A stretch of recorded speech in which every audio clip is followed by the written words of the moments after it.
programme vous est offert par Orange.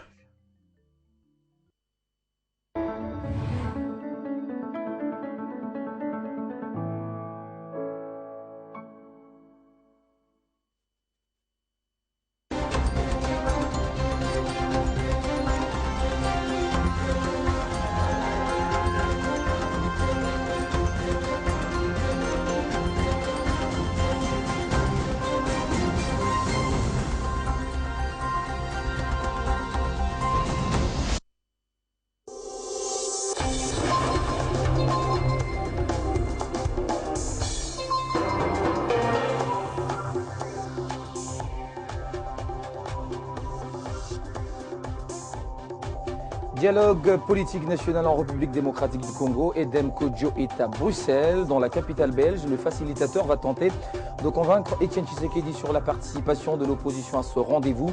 On fera évidemment le point dans ce journal avec Christian Amani Akili, il est chercheur et acteur politique indépendant. Et nous irons au Nord Kivu. Le gouverneur de province a décidé d'organiser les festivités de l'indépendance à Walikale. Julien Paluku veut ainsi braver l'insécurité dans cette localité pour que la fête soit totale. Nouvelle édition du journal, bienvenue à tous et merci d'être avec nous sur Télé 50. Le président de la République, Joseph Kabila, a confirmé la tenue des élections à tous les niveaux. C'était lors de la clôture de la 4e conférence des gouverneurs organisée à Lubumbashi. Il a dit à travers le communiqué final lu par le vice-premier ministre, ministre de l'Intérieur, à l'issue des travaux qui se sont déroulés en commission et dont les recommandations ont été formulées suite aux préoccupations soulevées par les participants. Regardez.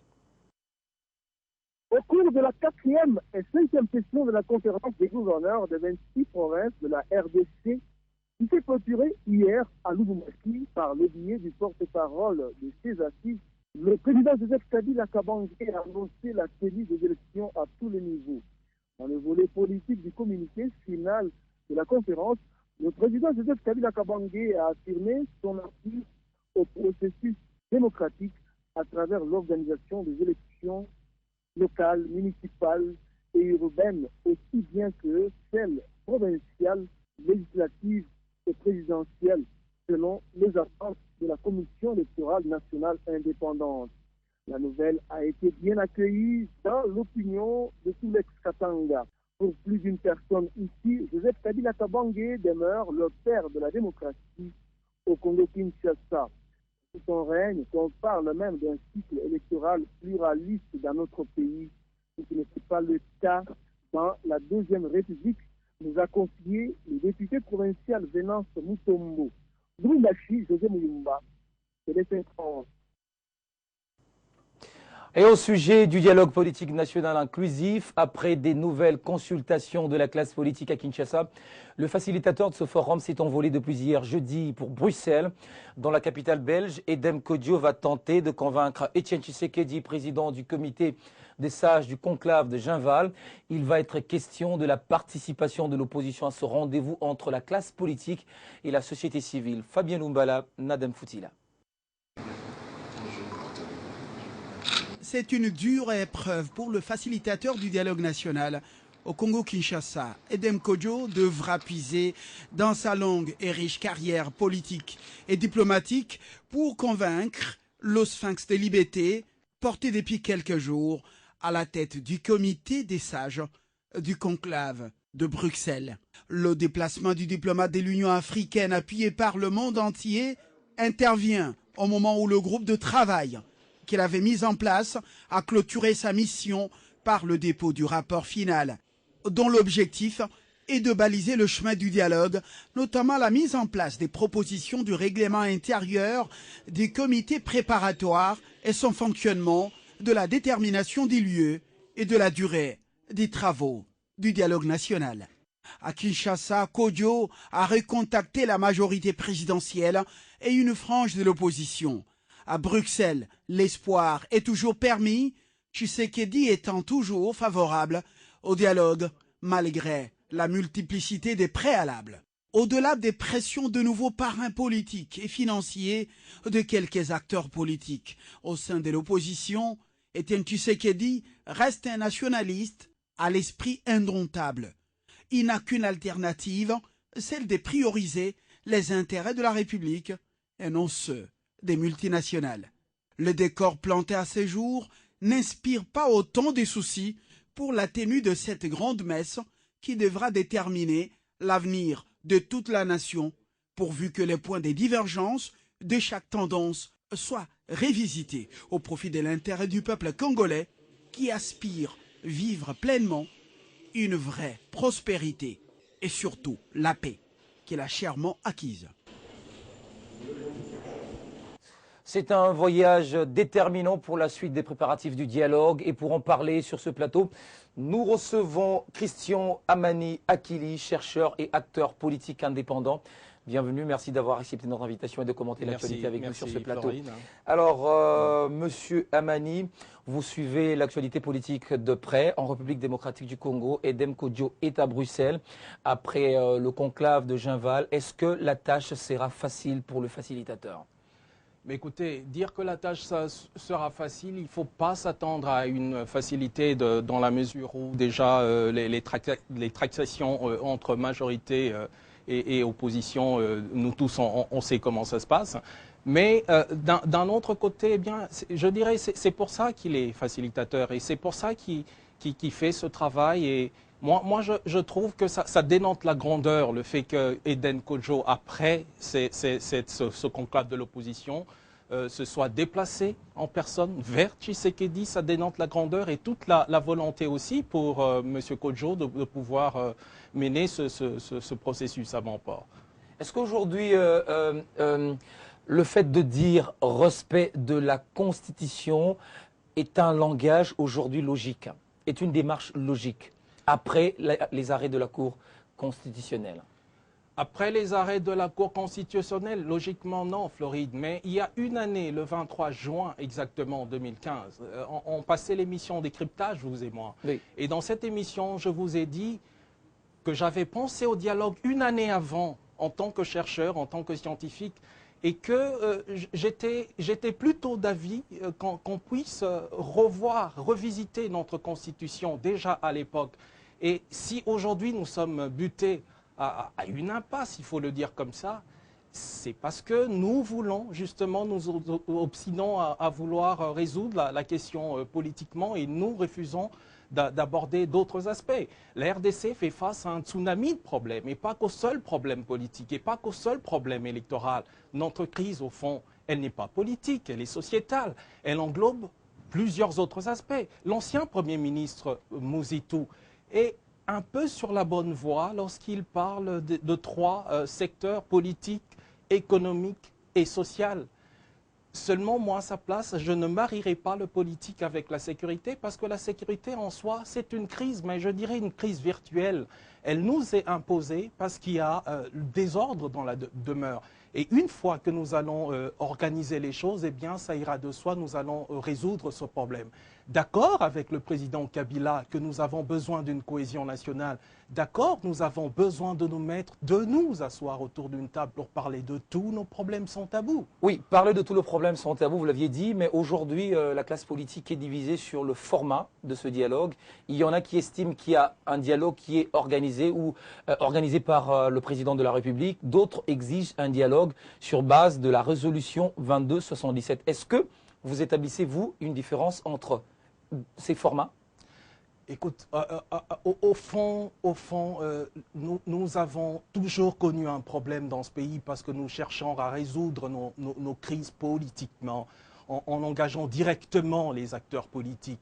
Et je regrette un peu que la majorité présidentielle ne soit pas encore en mesure de comprendre que la RDC a besoin maintenant d'un réformateur politique.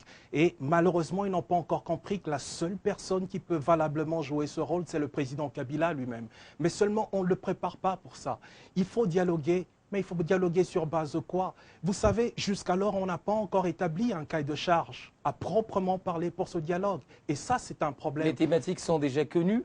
Les thématiques, processus électoral, il fallait dialoguer. Financement, tout à fait. La sécurisation également. Tout à fait. Il fallait. Écoute, Floride, qu'on se le dise, on n'a logiquement pas besoin de dialoguer pour organiser les élections. Et on a besoin de dialoguer pour faire quoi? Et puis, on a besoin de dialoguer pour justement adhérer dans une nouvelle configuration politique. Moi, je suis très limité dans le temps par rapport à cette intervention. J'aimerais bien que vous m'invitiez à l'émission Décryptage pour essayer de décrypter tout ça ensemble. C'est une réflexion qui ne tient pas debout du côté de l'opposition. L'opposition veut les élections. Mais les élections, pour qu'elles soient apaisées, il faut dialoguer.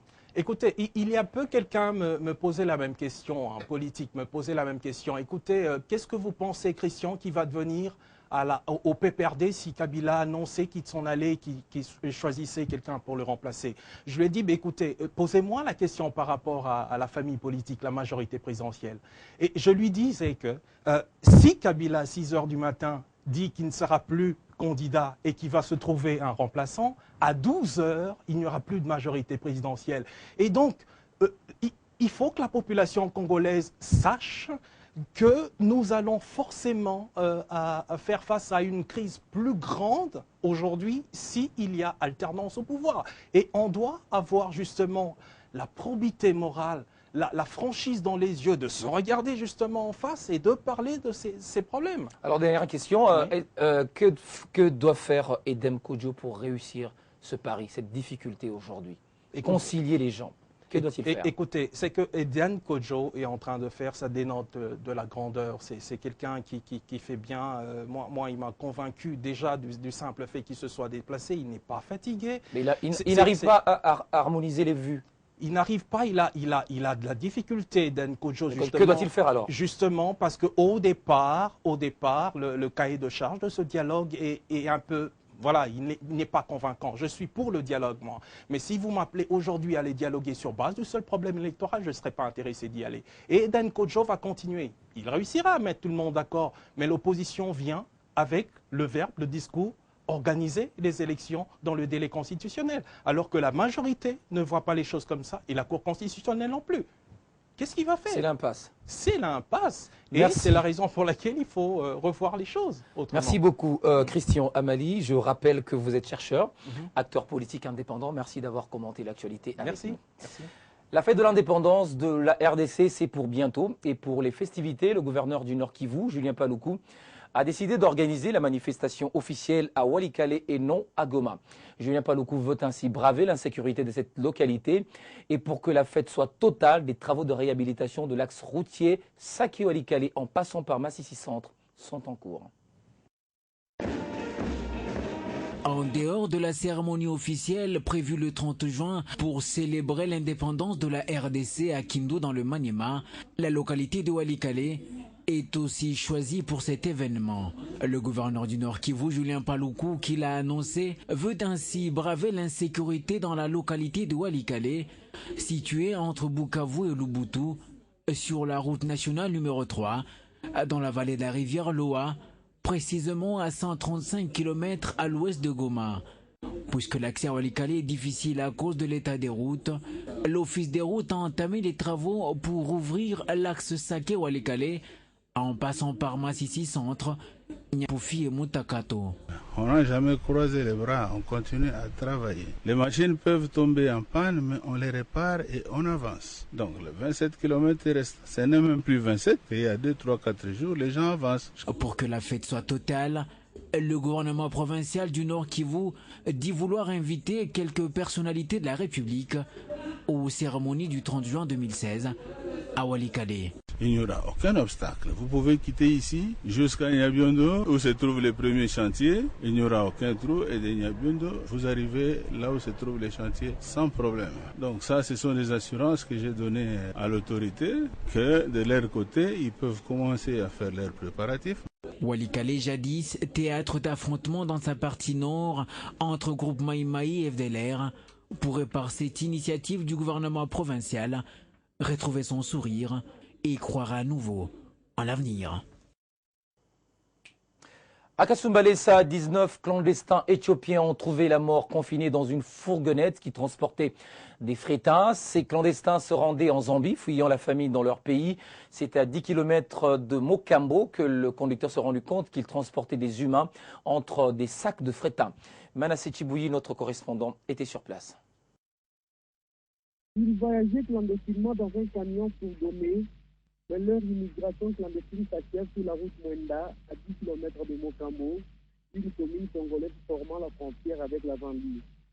Ils se font près de 100 Éthiopiens qui voyageaient confinés dans un fourgonnet transportant du pétain en provenance de la province, en République de la Zambie, vers une autre ville Zambira, en transitant par les cités congolaises de Mwenda et Mokambo.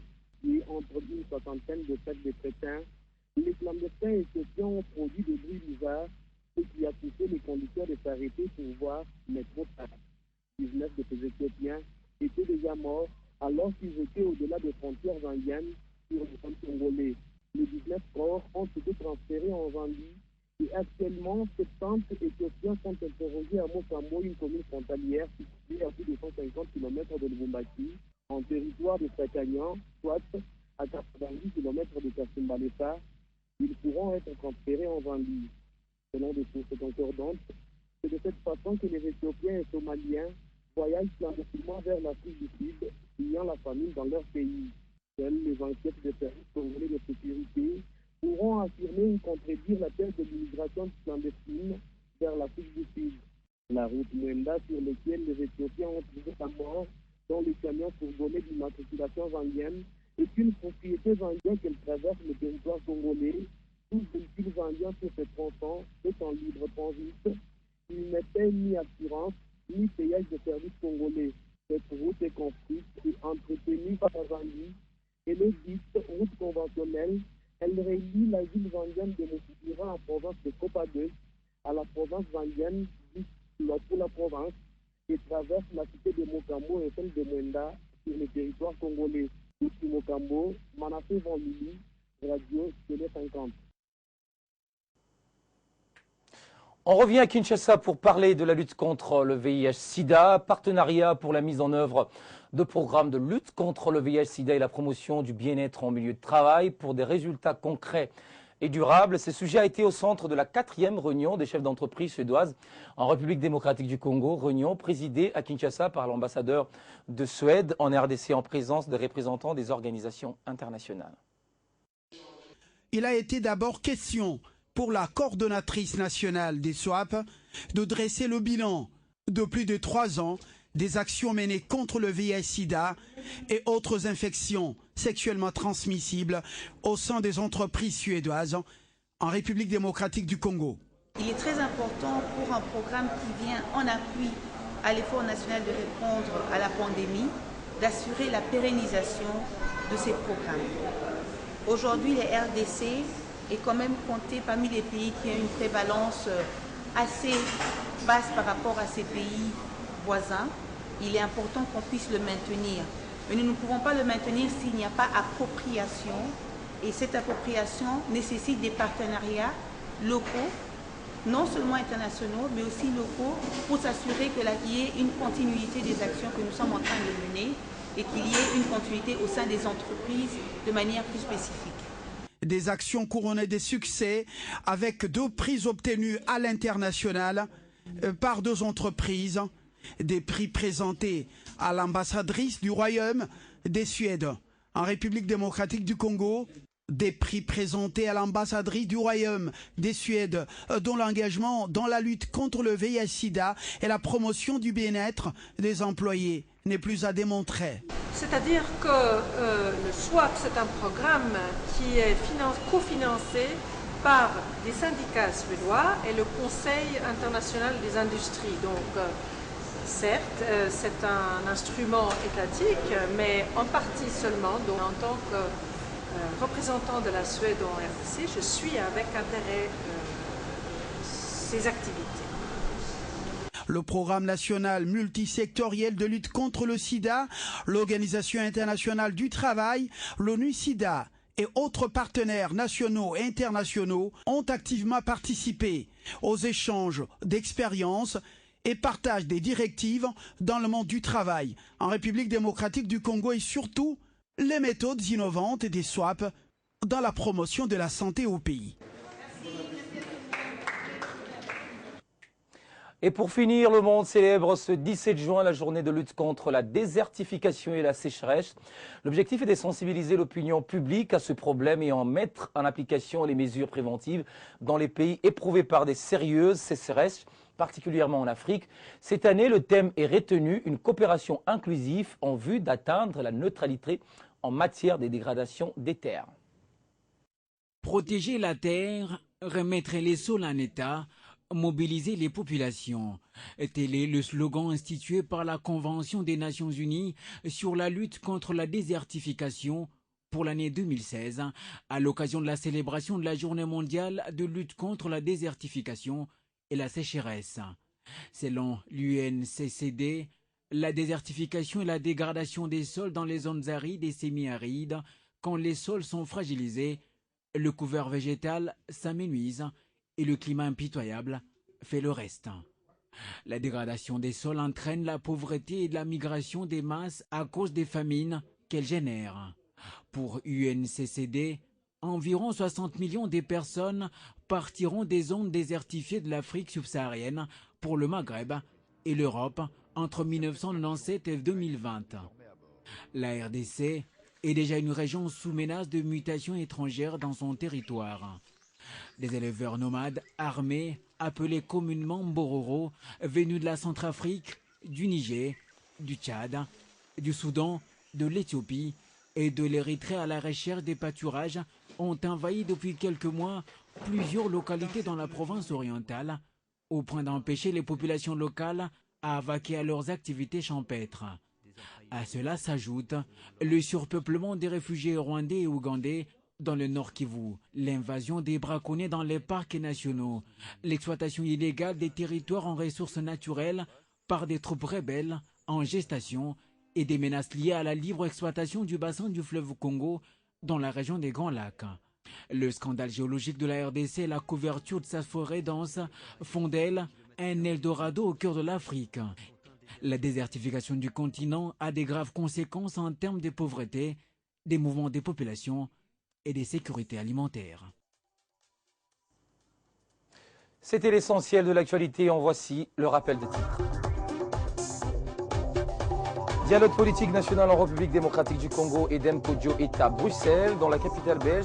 Le facilitateur va tenter de convaincre Etienne Tshisekedi sur sa participation et de l'opposition à ce rendez-vous. Nous avons fait le point dans ce journal avec Christian Amani Akili, chercheur et acteur politique indépendant. Et puis nous étions au Nord Kivu où le gouverneur de province a décidé d'organiser les festivités de l'indépendance à Walikale. Julien Paluku veut ainsi braver l'insécurité dans cette partie pour que la fête soit totale. Restez avec nous, la revue de presse est dans un instant.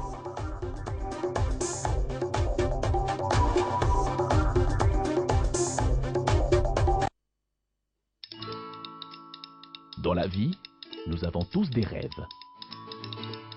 objectifs et aspirations.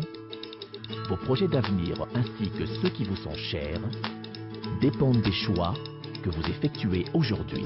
C'est pourquoi la Raobank a créé Renaissance, le nouveau compte d'épargne qui vous propose un meilleur taux rémunérateur à court et à moyen terme. Ainsi, vous pourrez suivre l'évolution des intérêts générés par votre épargne et assurer un avenir meilleur à vos projets les plus chers. Raobank is my bank.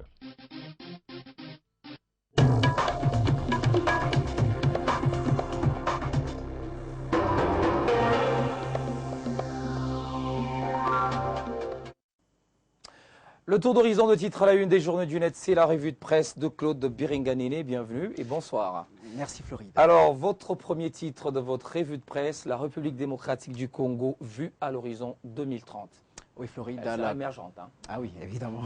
À la clôture des 4e et 5e sessions cumulées de la conférence des gouverneurs des provinces, le vrai modérateur signale que le chef de l'État, Joseph Kabila, a interpellé le gouverneur et il a invité, le gouvernement plutôt, et il a invité à accompagner chaque gouverneur dans la consolidation de la décentralisation pour un Congo émergent. Aux uns et aux autres, il a demandé d'éviter au maximum tout conflit lié aux limites des provinces et tout ce qui peut opposer les populations. Et au sujet du processus électoral, le chef de l'État a affirmé que les élections auront bel et bien lieu en RDC, et ce, à tous les échelons. Joseph Kabila remobilise et ses soutiens et resserre les rangs aussi bien à l'interne qu'à l'externe, écrit La Prospérité.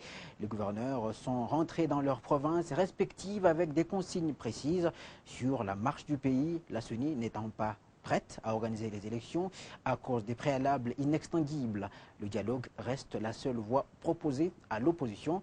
Les facilitateurs togolais, de nouveau d'ailleurs écrit La Tempête des Tropiques, consultés hier jeudi à Kinshasa. Des groupes parlementaires, des partis, regroupements politiques l'ont rencontré pour un dernier réglage avant son départ pour Bruxelles, où il devra s'entretenir avec le comité des sages mis en place par le conclave de Genval. D'ailleurs, le journal La Porte s'interroge toujours sur l'origine de financement de ce raout de Vraie question répondante. Voilà. Alors on va prendre un autre sujet pour terminer. Prison ferme requise contre Claude Leroy, sélectionneur du Togo. Ah oui, voilà. Il était également de la République démocratique On du l'a Congo. aimé, on l'a chéri. Mais voilà, il est jugé, écrit La Province, depuis lundi par le tribunal des grandes instances de Strasbourg. Quelle raison? Voilà, qui examine effectivement les transferts d'une dizaine des joueurs du club de football alsacien à la fin des années 1990 et au début des années 2000. Le sélectionneur du Togo précise Africa Top Sport est accusé d'avoir été complice de l'émission des fausses factures qui auraient été émises pour permettre à la branche britannique d'IMG, société à l'époque propriétaire du club, et à divers intermédiaires de toucher des commissions sur les contrats des transferts des joueurs au détriment des comptes plutôt du Racing Club Strasbourg. Le représentant du ministère public, renchéri RFI, a pointé plutôt la légèreté blâmable de Claude Leroy, lequel a pour sa part fait valoir sa mauvaise connaissance du cadre juridique des transferts. Aucune peine d'amende n'a été requise à l'encontre de Claude Leroy, qui avait été placé en garde à vue dans cette affaire en 2006. Leroy et 5 autres anciens dirigeants du club français sont dans les collimateurs de la justice française. Le pauvre Claude dans les sales draps. Voilà. Le roi, pas Biringanine. Voilà, c'est une affaire qui a d'ailleurs éclaboussé un club d'ici, The Club, qui a perdu sa place à la Ligue des Champions. Similarité des affaires, hein, oui. Ouais. Évidemment, merci. Merci Claude pour votre revue de presse. Merci d'avoir été avec nous sur ce plateau. Je vous en prie, Floride. Merci également à vous de nous avoir suivis. Retrouvez ce journal dans moins d'une heure si vous l'avez raté. À très bientôt.